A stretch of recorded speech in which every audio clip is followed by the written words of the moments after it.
किस्मत बदलने वाली कुदाल की कहानी। एक छोटे से गांव में अर्जुन नाम का एक गरीब किसान रहता था। उसके पास जमीन बहुत कम थी और मेहनत बहुत ज्यादा। एक दिन अर्जुन खेत में खुदाई कर रहा था। सूखी मिट्टी को हटाते हुए उसकी कुदाल किसी सख्त चीज से टकराई। उसने जोर से वार किया तो मिट्टी के नीचे से एक चमकती हुई धातु की कुदाल निकली। वह देखकर अर्जुन हैरान रह गया। कुदाल सोने की बनी थी। वो खुशी से इसे घर ले गया, लेकिन घर पहुंचते ही उसके मन में कई सवाल उठने लगे। क्या इसे बेच दूं? क्या इससे जिंदगी बदल जाएगी? क्या इससे मेरी गरीबी खत्म हो जाएगी? अर्जुन ने सोचा कि वह इसे गांव के बुजुर्ग दादाजी के पास ले जाता है।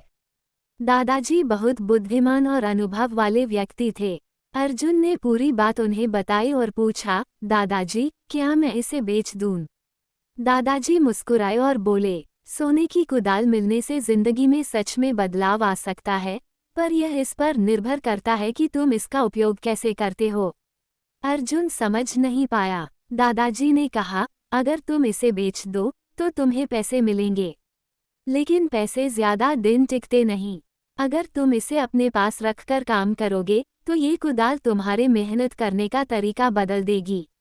सोने की कुदाल मेहनत से ज्यादा नहीं चमकेगी, लेकिन तुम्हें हर दिन याद दिलाएगी कि मेहनत ही असली सोना है। अर्जुन ने दादाजी की बातों पर गहरा विचार किया। उसने फैसला किया कि वह कुदाल को बेचेगा नहीं। उसने उसी सोने की कुदाल से अपने खेत को नए तरीके से जोतना शुरू किया।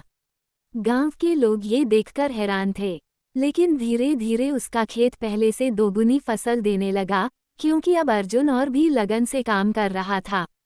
एक साल बाद अर्जुन गांव का सफल किसान बन गया।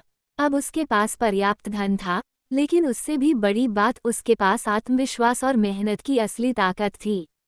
एक दिन गांव के बच्चों ने उससे पूछा, काका, आपकी सफलता का राज क्या है? क्या ये सोने की कुदाल है? अर्जुन मुस्कुराया और बोला, नहीं बेटा, सफलता का राज सोने की कुदाल नहीं, बल्कि सोने जैसा दिल और मेहनत है। कुदाल सिर्फ मुझे ये याद दिलाती रही कि मेहनत करने वाला आदमी दुनिया का सबसे अमीर होता है। आप ऐसी ही और मज़ेदार कहानी चाहिए तो लाइक, शेयर और सब्सक्राइब कर दो।